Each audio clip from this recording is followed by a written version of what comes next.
Oi, gente, sejam bem-vindos e bem-vindas. E hoje nós vamos falar sobre o livro do momento, A Mulher em Mim, da Britney Spears.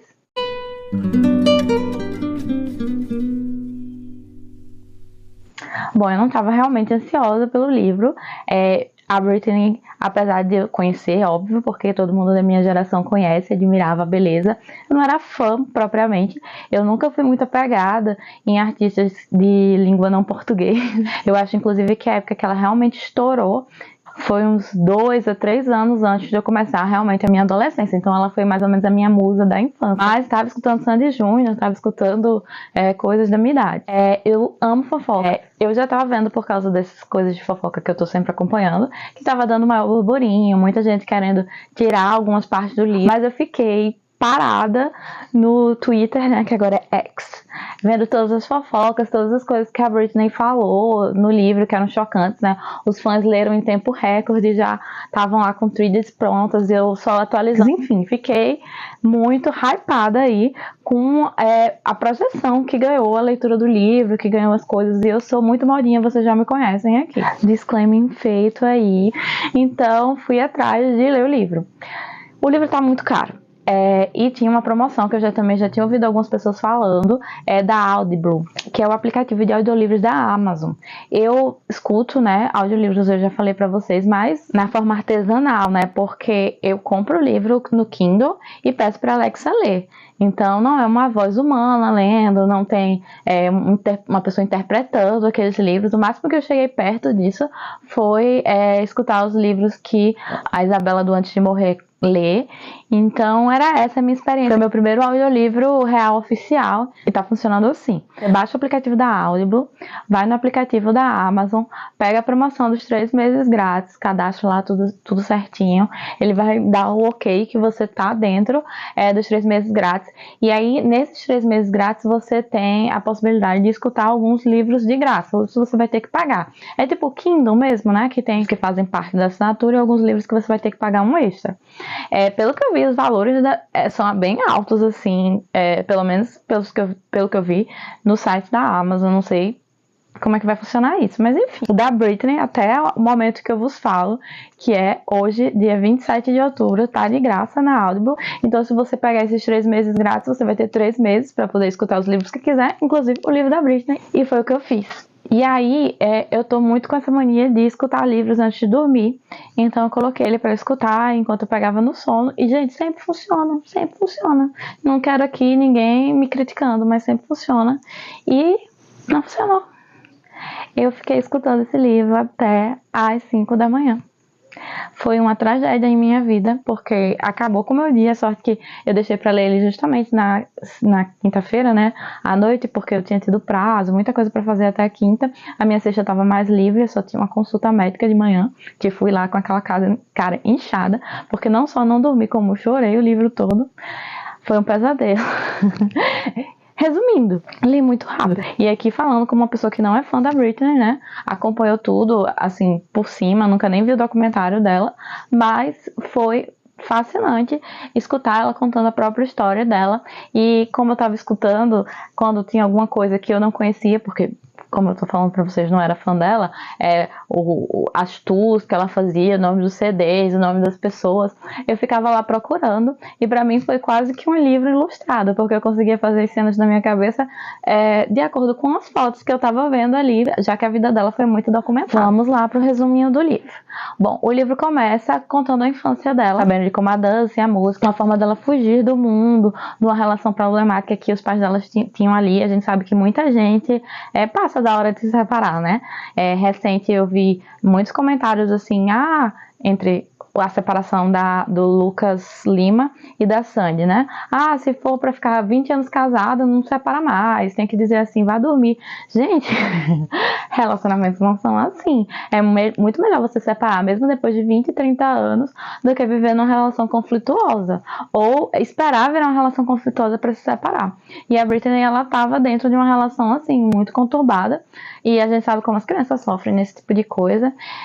E como ela era muito bonita, muito empenhada nos esportes, muito empenhada na dança, gostava de fazer o que ela fazia, gostava de se exibir, a família dela começou a lutar ali atrás de uma oportunidade. Ela tentou o Clube do Mickey uma vez, era muito nova, na segunda vez só que ela conseguiu, e ela conta um pouco nessa parte como ela teve uma infância que ela acreditou ser feliz, uma infância positiva.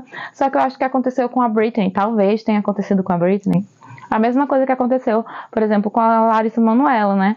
Que a família começa amando aquele filho como se fosse um filho, e daqui a pouco aquele filho tá tão longe de você, porque ela falava, né, dos shows que ela fazia, de como ela estava sempre trabalhando, constantemente com ensaios, né, porque a gente tinha muito essa impressão de que a Britney era drogada, bêbada, só que não faz sentido você tá num ritmo de shows como ela fazia, num ritmo de filmes, num ritmo de trabalho, num ritmo de ensaios, porque para fazer tudo aquilo que ela precisava fazer, ela precisava ensaiar bastante, né? E tá assim tão corrompida como a mídia queria mostrar na época. Enfim, ela acabou se afastando da família, né? A família teve um filho novo, né? Um filho mais novo, ela acabou sendo o filho do meio. E eu fiquei com essa sensação de que ela estava querendo mostrar pra gente que ali o amor da família foi concentrado na filha mais nova. E a filha mais nova teve tudo que ela não teve, já que já cresceu com dinheiro e tal, com estrutura de família. Acompanha um pouco disso na parte da infância dela. Quando chega na parte do estrelato dela, a gente tem ali uma crítica bem pesada quanto ao machismo da indústria, né? No fato de que ela se empenhava muito nas coisas que ela fazia e constantemente era só ligada realmente ao físico, ao cabelo, o rosto, a vida sexual dela, sabe? Eram coisas assim absurdas que se perguntavam nas entrevistas, ela coloca isso, né? Inclusive as críticas que eram sempre vinculadas à parte de que ela estava dando um mau exemplo, porque ela tinha, sei lá, vestido um top, um colã, e era sempre tudo em volta do estético, né? E ela se sentia artista, ela fala como para ela era muito importante assim se sentir artista, se sentir livre para poder criar, para poder fazer as coisas e ter aquela energia nos palcos. Sai da adolescência dela com um acontecimento, né, que é o relacionamento dela com o Justin Timberlake. Que esse daí, gente, se a Britney, eu tinha pouco vínculo com o Justin, eu só tô sabendo quem é de fato agora, né, e já não gosto. Ele namorou com ela, eles tiveram uma infância em comum ali, ele participou da época da Disney, ali daquele clubinho da Disney, e depois eles se reencontraram quando ela já era adolescente, ela era completamente apaixonada por ele, eles moraram juntos, tiveram várias intercorrências, e aí se vocês estão de olho nas fofocas, vocês já sabem. Aí aconteceu a separação, né, e a mídia ficou toda contra ela aponta, né, incongruências na forma como a mídia retratou as traições, o relacionamento deles. E é isso. Temos uma narrativa ali no início. Criança prodígio, né, que a família acaba se segurando muito nela. Uma parte de uma adolescência conturbada, de crescer na frente das câmeras e do machismo da indústria. E depois a gente vai para uma terceira parte, que é a parte dos transtornos que ela começou a ter por causa, desencadeado depois desse relacionamento. Ela acabou correndo muito rápido para uma bengala emocional, que foi um outro relacionamento. Então ela caiu em cima de relacionamento, por cima de relacionamento, e acabou casando, né, com o pai dos filhos dela e tendo as duas crianças que ela tem hoje. Eu acho que é uma coisa que a Britney reflete e que eu percebo que muita gente que critica não reflete tanto, é que tanto o Justin como ela, eles eram muito novos. Claro que teve pessoas como o Justin que conseguiram, mesmo muito novos, ter um amadurecimento emocional muito maior, conseguiram jogar o jogo, como ela fala no livro, e ela não conseguiu. A gente sente um pouco por ela por causa disso, porque a gente sabe o grande potencial que ela tinha, que ela demonstrou no tempo que ela estava ali ativa, e que foi realmente uma questão burocrática, vamos dizer assim, né? Das burocracias do mundo das celebridades, que você tem que saber manipular as pessoas, tem que saber colocar limites, tem que saber fazer muitas coisas que ela não sabia, e que ela disse que não tinha sido criada para isso. Ela sempre foi criada para ser uma boa menina, para obedecer, para baixar a cabeça. Então quando chega nessa terceira parte do livro, ela tá com a vida mental dela completamente desgastada, achou que ia se casar com ele, que ia ter uma vida com ele. Ela também estava ainda derrotada, se sentindo derrotada por causa disso, e o então marido dos filhos dela, que ela não conhecia direito, acabou casando e tal, era uma pessoa terrível, e ele já tinha outros 2 filhos, ela não sabia, enfim, ele fez uma guerra emocional com ela gigantesca ali, e ele acabou pegando os filhos dela, ela acabou enlouquecendo por causa disso também. Ela fala que estava com uma depressão pós-parto muito severa, estava com problemas emocionais. Ela fala muito nessa terceira parte desses problemas de que ela estava com fobia social, com todos os problemas que ela estava mentais, mas não, e ela sempre pontua isso, não o suficiente para uma internação, para precisar de uma tutela. Ela estava mal, como muita gente hoje em dia, principalmente na nossa geração, né? Tá mal mentalmente, mas isso não quer dizer que, sei lá, você agora vai precisar ficar trancada numa clínica de reabilitação porque você tá com ansiedade, sabe? Coisinhas desse tipo. Que ela fala, inclusive, que antes não eram tão discutidas assim. Mas que os homens sempre tiveram salvo-conduto de fazer e acontecer, de pegar várias mulheres, de beber muito, e nunca ninguém achou que eles estavam enlouquecendo. Nessa quarta parte, que eu acho que é a parte que eu percebo que ela é menos bem contada, menos bem escrita, né? Que ela teve menos, assim, revisão, parece, sabe? De pegar as arestas ali, de contornar e fazer uma coisa mais fluida, é a parte da tutela. E tem também o fato de que eu acho que a tutela ainda tá muito viva na cabeça dela. Então, em muitos momentos, ela repete coisas assim, sabe? Que eu que li o livro, escutei o livro em um dia, só percebo, né? Eu acho que talvez se você for uma pessoa muito tranquila e conseguir ler calmamente durante uma semana, não perceba o tanto de repetições. Mas como eu tava vendo assim direto, eu vi alguns momentos coisas que ela repetia. Tem uma história lá também de umas notas fiscais ali que eu achei uma falsação, sinceramente, que ela colocou pra, sei lá, como símbolo de como ela tava bem da cabeça. Eu não vou falar também porque, né, chega de spoiler se você não tá querendo ver no Twitter as coisas que tá rolando lá. Mas eu achei uma falsação, assim, e eu acho que ela podia ter entrado em mais detalhes nessa parte, que acaba que é a parte, assim, que é mais complicada, sabe? É uma parte que tem um debate social muito maior. Eu até falei no meu Instagram, né, que eu fiquei muito pensando num livro que eu até já comprei, mas não li ainda, que é O Holocausto Brasileiro, que é sobre o manicômio, né? E a gente tem uma luta antimanicomial muito grande. Eu achei muito importante que ela trouxe isso para a pauta, assim, o fato de que pessoas que existia a possibilidade de uma pessoa tomar conta da sua vida de uma forma tão restritiva, sabe? A gente aqui no Brasil tem nuances, né? Tem umas curatelas, né, que são para maiores de 18 anos, que eles que não precisa ser assim, né? Você consegue fazer atos da vida civil no tocante, por exemplo, casar, ter filhos, de forma livre. Então, a curatela seria apenas para a parte financeira e tal, mas é uma coisa complicada, né? E a gente sabe que isso já foi usado muito de forma para meio castrar mulheres, né?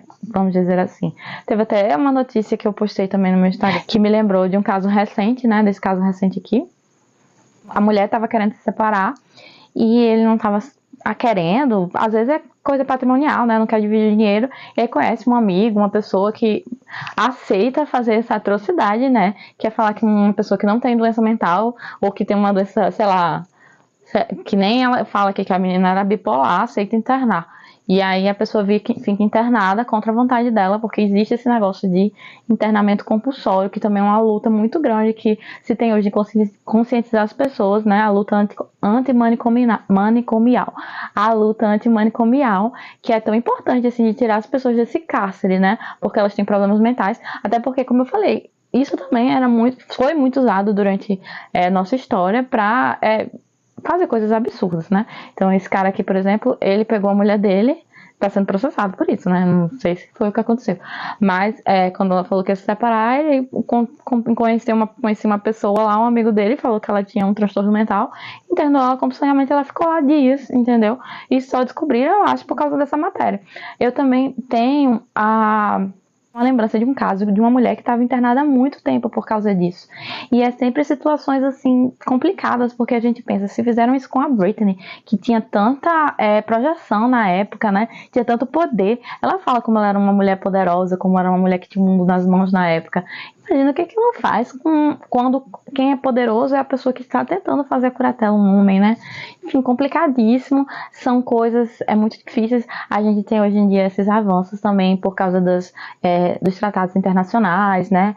Das convenções internacionais, como o da pessoa portadora de deficiência, que trouxe, inclusive, a gente tinha que esse negócio do incapaz, absolutamente incapaz, do relativamente incapaz, se a pessoa nascesse com uma deficiência, ela já estava ali como, sei lá, pelo menos um relativamente incapaz. E a gente conseguiu ter esses avanços aqui no Brasil, né? Mas a gente ainda precisa, principalmente, avançar na cultura, porque às vezes eu sinto que a lei chega depois de conversas, né? Nessas cúpulas. Estava até vendo um youtuber que eu via muito na época do governo passado, né? Que ele comentava muito de política. E eu gostava muito, só que as discussões, eu parei de seguir faz um tempo já, não foi nada em específico assim, mas hoje em dia quando eu voltei pra ver os vídeos dele, eu acho que ele começou a elocubrar, sabe? A tipo assim, se distanciar muito do real. Ele começou a fazer as especulações e falar coisas filosóficas que voou, sabe? E a gente tem muito essa discussão de cúpula, né? Às vezes é interessante, como nos casos dessas leis que mudaram por causa disso, né? Por causa dessas pessoas que estão ali numa aura, né? Numa discussão filosófica maior, numa coisa mais que é diferente do real, do prático, mas é difícil a gente colocar isso até em níveis mais baixos, às vezes de manicômios, né, das pessoas ainda acharem que é ok internar uma pessoa no manicômio, e é muito difícil fazer com que elas entendam o problema disso, né? E eu acho que esse livro tem essa grande vantagem de trazer essa discussão, das pessoas entenderem, compreenderem quão delicado é você colocar uma pessoa num manicômio. Dito isso, como eu falei pra vocês, eu acho que daria pra essa parte a última parte, né, que é uma parte que eu achei que foi menos bem escrita, poderia ter sido melhor feita, ter dado mais detalhes, mas eu entendo também que acaba sendo a parte mais sensível da vida dela, até porque é a mais recente, e que talvez a pessoa não se sentiu à vontade de colocar várias coisas ali, além de, claro, ter pontos que podem ter sido tirados por causa de embargos, né, de processos judiciais, como já falei pra vocês, muita gente tentou tirar esse livro do ar, tentou tirar trechos, e a gente não sabe que trechos que foram tirados, se foram tirados, o que aconteceu ali. A Britney, ela coloca o tempo todo que ela é uma pessoa muito empática, então pode ser simplesmente que teve coisas, e ela inclusive chega a expressamente falar que ela não ia falar o nome de uma das mulheres com quem o Justin tinha traído ela, porque hoje em dia a mulher era super famosa e tinha filho e família, ela não queria estragar a família dessa mulher. Mas eu imagino que deve ter muitas outras coisas que ela não se sentiu à vontade de falar e estragar a vida de outras pessoas, né? Ela fala, inclusive, numa ocasião de um programa que o ex-marido dela, que já era ex-marido, foi achincalhado lá, né, no programa, e ela não gostou do que tinha acontecido ali, e inclusive ele usou aquilo pra ficar com a guarda das crianças, então uma coisa terrível, enfim, e às vezes eu acho que ela perdoou muito mais o Justin do que a gente tá perdoando, sabe? Ela contou aquilo, mas porque ela precisava contar a história dela, e foi muito importante a gente escutar o que estava passando na cabeça dela naquela época que ela teve a crise de 2009 e tudo que aconteceu, mas eu acho que pra ela, e ela fala isso em relação a ela muitas vezes, ela era uma pessoa jovem, inexperiente, que não sabia jogar o jogo, e eu acho que mesmo ela entendendo hoje em dia que o Justin e o Fredline, né, os paquera, aquelas pessoas jovens que estavam ali com ela naquela época, que enfim, a forma como as coisas como as coisas aconteceram são muito mais perdoáveis do que as coisas que aconteceram no presente, né? Nas coisas que aconteceram num passado um pouco distante, como foi o caso da tutela, né? Que ela fala mesmo que perdoou os pais, mas que não quer contato com nenhum deles, e a gente super entende depois de tudo que a gente já chorou lendo esse livro, porque quando chega nessa parte você já chorou bastante. Então é isso, gente. Gostei muito do livro, foi uma experiência. Eu aconselho para quem não é fã, mas que gosta de biografias. É muito interessante, principalmente pra gente que viveu a época, poder sentir um gostinho aí dos anos 2000 e pouquinhos, né, dos anos 2010.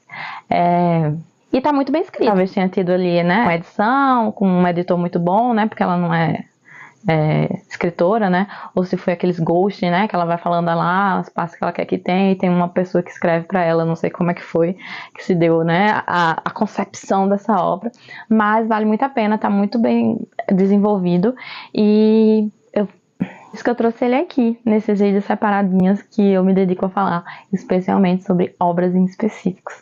Espero que vocês gostem. Eu fiz uma playlist com todos os livros que eu já falei em específico em vídeos mais curtos. Talvez esse não fique tão curto assim, mas acompanhem lá e vejam que eu mudei o layout aqui do canal. Agora ele está roxinho com verde, tem vinhetinha na abertura. Me digam se vocês gostaram. Beijos e até a próxima.